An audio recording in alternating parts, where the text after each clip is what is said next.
Mais ça fait près de 30 minutes que j'attends Menge. Que se passe-t-il? J'espère qu'elle ne m'a pas plaqué. Hein? Oh, mon Dieu. Favorise-moi, je t'en prie. Fais qu'elle accepte ma demande. S'il te plaît, s'il te plaît. Cette fois je me suis préparé. J'ai sorti le grand jeu. Je vais utiliser les expressions romantiques les plus en vue. Quand elle-même va suivre ça, elle-même va tomber sans glisser. La voilà qui arrive, enfin.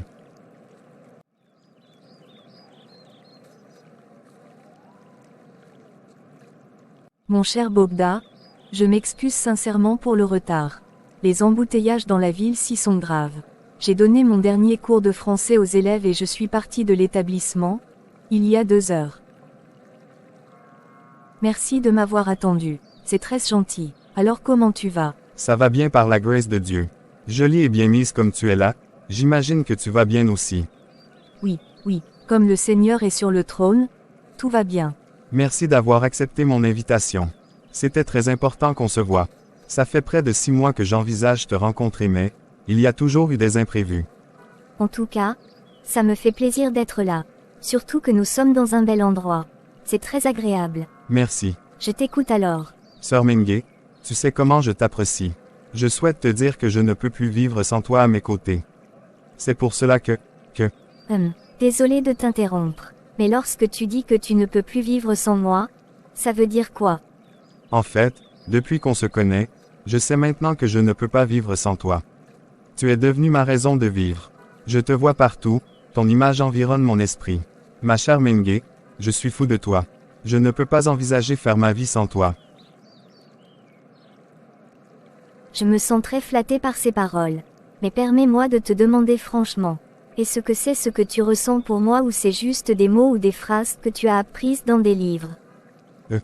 Dans les livres, comment ça? Je ne comprends pas ta question. Tu sais, les mots ont un sens et lorsqu'on les utilise, on doit être bien conscient de ce qu'on est en train de dire. Ah bon? Oui, l'expression « je ne peux pas vivre sans toi » exprime une forte dépendance affective envers une personne. Prise littéralement, cette dépendance peut être assimilée à un amour-obsession qui peut être nocif pour une relation amoureuse épanouie.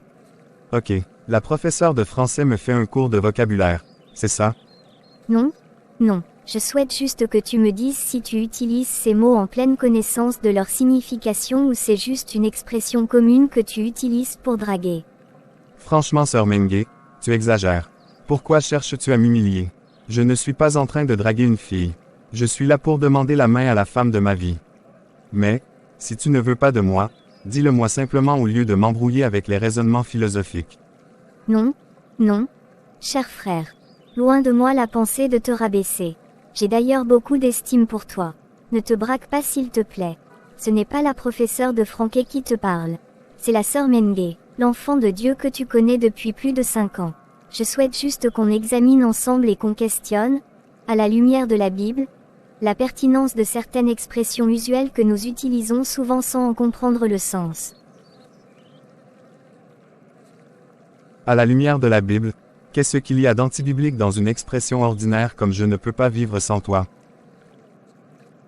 Justement, en parlant de cette expression, il faut savoir que la Bible nous enseigne dans Deutéronome 6, 5 à aimer Dieu de tout notre cœur, de toute notre âme et de toute notre pensée. Le psaume 118, 8 nous demande de placer notre confiance en Dieu seul plutôt qu'aux hommes. Mettre un homme au centre de notre vie et le déclarer, peut être considéré comme une forme d'idolâtrie. Quoi, l'idolâtrie? Mais qu'est-ce que tu dis comme ça? Je voudrais encore attirer ton attention sur une chose. Jésus dans Jean 4, 13 et 14, dit à la femme samaritaine, que celui qui boira de cette eau aura encore soif. Mais celui qui boira de l'eau que je lui donnerai n'aura plus jamais soif. Cela signifie que celui qui a Jésus dans sa vie a tout ce dont il a besoin pour être satisfait. Notre source de vie et de satisfaction ne se trouve pas en un homme mais en Dieu. Donc je ne saurais être ta raison de vivre. Moi, je voulais juste t'exprimer ce que je ressens pour toi. Alors pourquoi utilises-tu des gros mots? Ne sais-tu pas que les expressions comme « tu es mon soleil »,« ma lumière »,« ma raison d'être »,« tu es l'essence de ma vie »,« sans toi mon monde perd ses couleurs », etc., etc., etc., sont anti-bibliques. Mais c'est juste des mots que tout le monde utilise. Où est le mal? Le mal c'est que toi et moi, on n'est pas tout le monde. Toi et moi on est enfants de Dieu. N'y a-t-il pas un vocabulaire chrétien pour parler aux femmes? Vocabulaire chrétien, je n'en connais pas. Eh bien, je te conseille d'aller chercher. On ne peut pas se comprendre si on ne parle pas le même langage. Voilà, au lieu de tourner autour du pot, il fallait me dire que tu ne veux pas de moi. Ok, j'ai compris. Je suis perdu, je suis perdu, je suis perdu Seigneur. C'est en espérant sur l'amour de Mingay que je continuais par vivre. À quoi ça me sert de vivre si je n'ai pas son amour? Je suis perdu, que vais-je faire maintenant? Peut-être qu'il faut que je me suicide. Si je n'ai pas Mingay comme épouse, à quoi cela me sert-il de vivre? Avec quoi vais-je même le faire? Il faut que j'aille discrètement à la pharmacie. Bogda, quelle surprise de te voir ici. J'espère que tu vas bien. Effectivement, ce n'est pas vraiment mon secteur ici. Mais je cherchais un médicament ici à la pharmacie. Ah ok, tu ne sembles pas avoir une bonne mine. De quoi souffres-tu? Sans te mentir, ça ne va pas.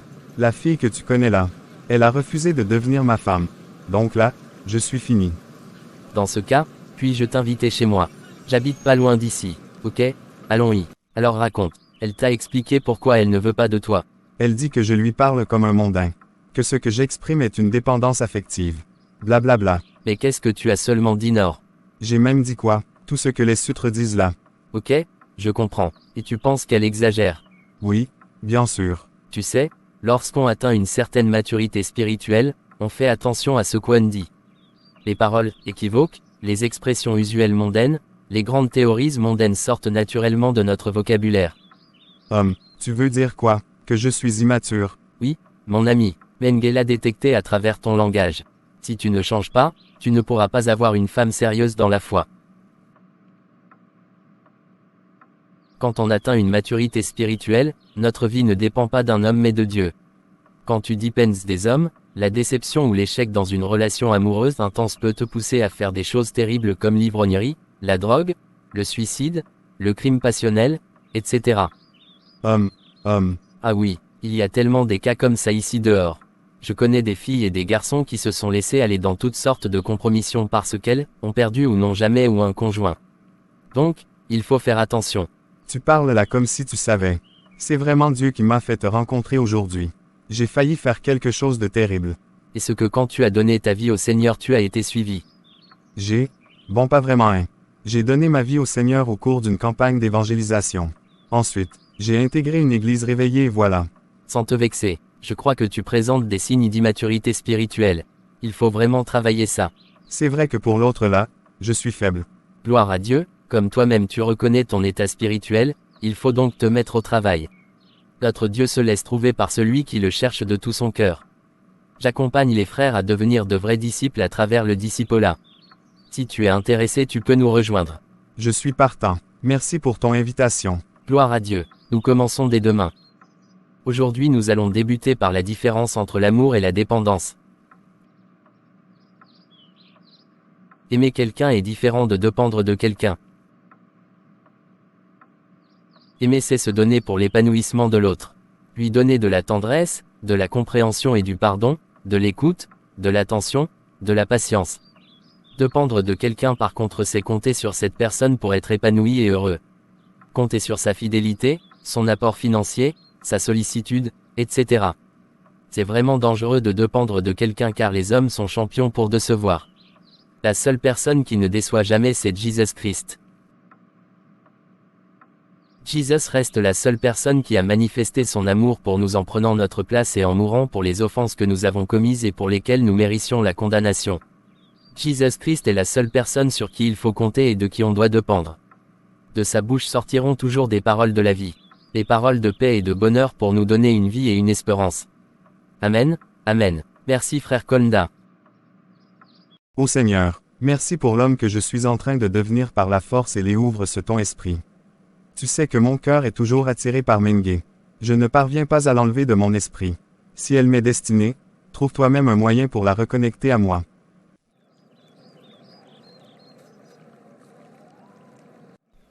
Frère Bogda, ça fait longtemps Mais où étais-tu passé? Waouh! Quelle belle surprise, sœur Menge. Ça me fait plaisir de te revoir. Ça fait combien de temps? Longtemps et très longtemps. Si tu as une minute, viens t'asseoir, on a certainement beaucoup à nous dire.